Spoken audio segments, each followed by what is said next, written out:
Hello student, welcome to my channel only sociology. আজকে আমরা আলোচনা করব আমাদের পাথফাইন্ডার অফ সোশিওলজির পঞ্চম পার্ট, যেখানে আমরা অলরেডি 4টে পার্ট শেষ করেছি এবং চতুর্থ পার্টে আমরা পড়েছিলাম সোশ্যাল ফ্যাক্টের টাইপস।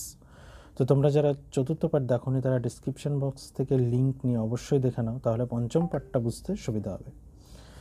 যেখানে চতুর্থ পার্টে আমরা আলোচনা করেছিলাম যে সোশ্যাল ফ্যাক্ট কী এবং সোশ্যাল ফ্যাক্টের ভাগ, এবং সেই দুটি ভাগের মধ্যে গুরুত্বপূর্ণ দুটি ভাগ আমরা আলোচনা করেছিলাম, নর্মাল সোশ্যাল ফ্যাক্ট এবং প্যাথোলজিক্যাল সোশ্যাল ফ্যাক্ট।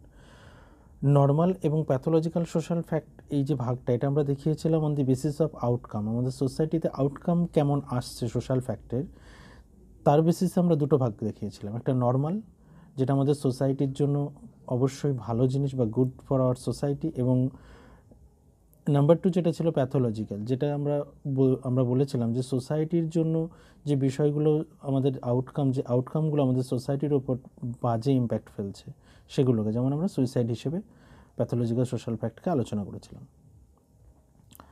তো তোমরা যারা দেখোনি অবশ্যই দেখে নাও, দেখে নেওয়ার পরেই পঞ্চম পার্টটি দেখো, তাহলে তোমাদের বুঝতে সুবিধা হবে। নেক্সট আজকে আমরা যেটা আলোচনা করব পঞ্চম ক্লাসে, যে অন দি বেসিস অফ অ্যাবস্ট্রাক্টনেসের উপর বেস করেও আমরা দুটো সোশ্যাল ফ্যাক্ট পড়ব।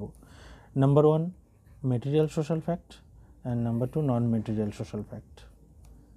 ওকে, এই দুটো সোশ্যাল ফ্যাক্ট দেখব এবং একই সঙ্গে দুটি সোশ্যাল ফ্যাক্টের এক্সাম্পলও আমরা দেখব, যে অ্যাকচুয়ালি ইমাল ডুরখাইম এই দুটি সোশ্যাল ফ্যাক্ট কোন কোন এক্সাম্পলের মধ্য দিয়ে বোঝানোর চেষ্টা করেছেন।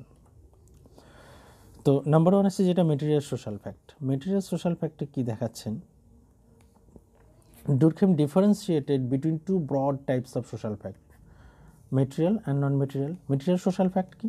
Material social facts such as style of architecture, forms of technology and legal codes are the easier to understand of two because they are directly observable.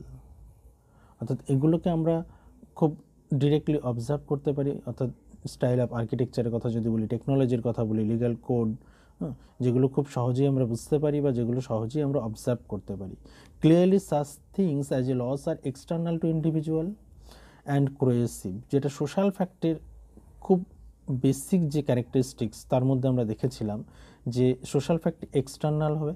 অবশ্যই এখানে আমরা দেখছি যে ক্লিয়ারলি এই বিষয়গুলো কিন্তু এক্সটার্নাল টু দি ইন্ডিভিজুয়াল, এবং একই সঙ্গে ক্রোয়েসিভ। দেখো প্রত্যেকটি বিষয় কিন্তু ক্রোয়েসিভ, বলপূর্বক বা জোরপূর্বক সেটা চাপিয়ে দেওয়া হচ্ছে। Okay, architecture, forms of technology, legal code, এই প্রত্যেকটাই অবজারভেবল, এক্সটার্নাল, ইন্ডিভিজুয়ালের এক্সটার্নাল হিসেবে দেখানো হচ্ছে, এবং একই সঙ্গে এগুলো কিন্তু coercive. Okay, material social factor features of society such as social structure and institutions. Okay, আমরা একই সঙ্গে মেটেরিয়াল সোশ্যাল ফ্যাক্টকে কী বলবো, এটা আমরা আমাদের সোসাইটির একটা বৈশিষ্ট্য হিসেবে দেখাতে পারি।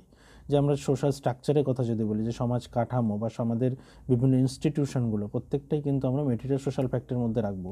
এবং this could be the system of law and the economy, church and the many aspect of religion, the state, educational institution and structure. তো ইনস্টিটিউশনের মধ্যে তো আমরা এই বিষয়গুলোকে জানি, এবং একই সঙ্গে এডুকেশনাল ইনস্টিটিউশনটাকেও কিন্তু আমরা এই স্ট্রাকচারের মধ্যে ফেলছি, কারণ সেটাও কিন্তু সোশ্যাল স্ট্রাকচারের বাইরে নয়। প্রত্যেকটা বিষয় কিন্তু সোশ্যাল স্ট্রাকচারের একটা part. And they could also include feature such as channel of communication, urban structure and population distribution. এই প্রত্যেকটি আমরা মেটেরিয়াল সোশ্যাল ফ্যাক্ট হিসেবে কিন্তু দেখতে পারি, যেগুলো আমাদের সোশ্যাল স্ট্রাকচারের একটা পার্ট হিসেবে দেখতে পাই, বা সোশ্যাল স্ট্রাকচারের একটা গুরুত্বপূর্ণ ফিচার্স হিসেবে দেখতে পাই, এবং প্রত্যেকটাই কিন্তু দেখো খুব ডিরেক্টলি অবজারভেবল এবং এক্সটার্নাল টু দি ইন্ডিভিজুয়াল হতে হবে, এবং একই সঙ্গে সেটা কিন্তু ইন্ডিভিজুয়ালের ওপর কী করছে, ক্রোয়েসিভ হচ্ছে। ওকে, এটা গেল মেটেরিয়াল সোশ্যাল ফ্যাক্ট। এবং নন মেটেরিয়াল সোশ্যাল ফ্যাক্ট কোনটাকে বলছি, ঠিক মেটেরিয়াল সোশ্যাল ফ্যাক্টের যে বৈশিষ্ট্যগুলো আমরা দেখলাম, একইভাবে তার বিপরীত বৈশিষ্ট্য কিন্তু আমরা নন মেটেরিয়াল সোশ্যাল ফ্যাক্টের মধ্যে দেখতে পাবো। তো নন মেটেরিয়াল সোশ্যাল ফ্যাক্ট বলতে ইমেল ডুরখাইম যেটা দেখাচ্ছেন, দেখো যে non material social factor social fact which do not have a material reality.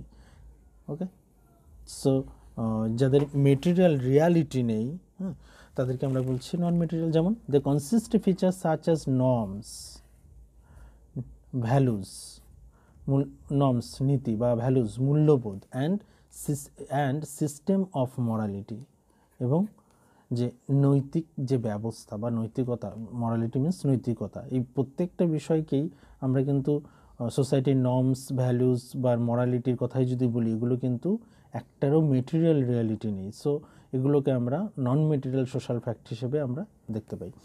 এবং some contemporary example are norm of the 1 to 3 child family and the positive values associated with the family structure and the negative association connected to aggression and anger, তাই তো? মানে simply যখনই আমরা একটা positive value associated থাকবে কোনো একটা family স্ট্রাকচারের সঙ্গে, সেখানে কিন্তু স্বাভাবিকভাবেই পজিটিভিটি আসবে, এবং নেগেটিভ অ্যাসোসিয়েশন যদি কানেক্টেড থাকে তাহলে সেখানে সেই ফ্যামিলির চাইল্ডদের মধ্যে আমরা অ্যাগ্রেশন দেখতে পাবো এবং অ্যাঙ্গার দেখতে পাবো। In Durkheim's terminology, some of these non-material social facts are morality, collective consciousness এবং and the social currents.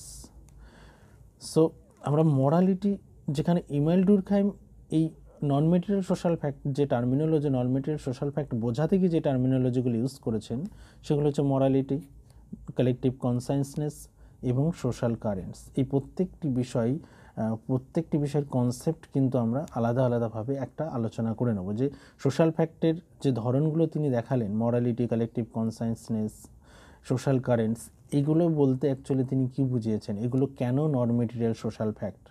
তো আমরা জাস্ট আজকে বেসিক বিষয়টা জানলাম। নেক্সট দিন আমরা নন মেটেরিয়াল সোশ্যাল ফ্যাক্টের এই প্রত্যেকটা পার্ট নিয়ে আলোচনা করব, যেগুলো কেন নন মেটেরিয়াল সোশ্যাল ফ্যাক্ট, তিনি মরালিটি বলতে কী বোঝাচ্ছেন, কালেকটিভ কনসাসনেস বলতে কী বোঝাচ্ছেন, এবং সোশ্যাল কারেন্টস বলতেই বা তিনি কে বুঝিয়েছেন। An example of the latter is Durkheim's analysis of suicide, এবং সুইসাইডের মধ্যেও কিন্তু তিনি এই নন মেটেরিয়াল সোশ্যাল ফ্যাক্টের জায়গাটা তুলে ধরার চেষ্টা করেছেন। এবং তোমরা সুইসাইডের যে ভাগগুলি তিনি দেখিয়েছিলেন, সেখানেও কিন্তু তোমরা কিছুটা জানতে পারবে। তো তোমরা সুইসাইডের ভাগের একটা ক্লাসও আমার চ্যানেলে আপলোড করা আছে, তোমরা চাইলে দেখে নিতে পারো। আমি ডিসক্রিপশান বক্সে লিঙ্ক অলরেডি দিয়ে দিচ্ছি, তো সেখান থেকে তোমরা কিন্তু অবশ্যই দেখে নিতে পারো। সো মেটেরিয়াল সোশ্যাল ফ্যাক্ট আজকে আমরা জানলাম, মেটেরিয়াল সোশ্যাল ফ্যাক্ট এবং non material social fact. Next দিন আমরা নন মেটেরিয়াল সোশ্যাল ফ্যাক্টের ভাগগুলো সম্পর্কে জানবো।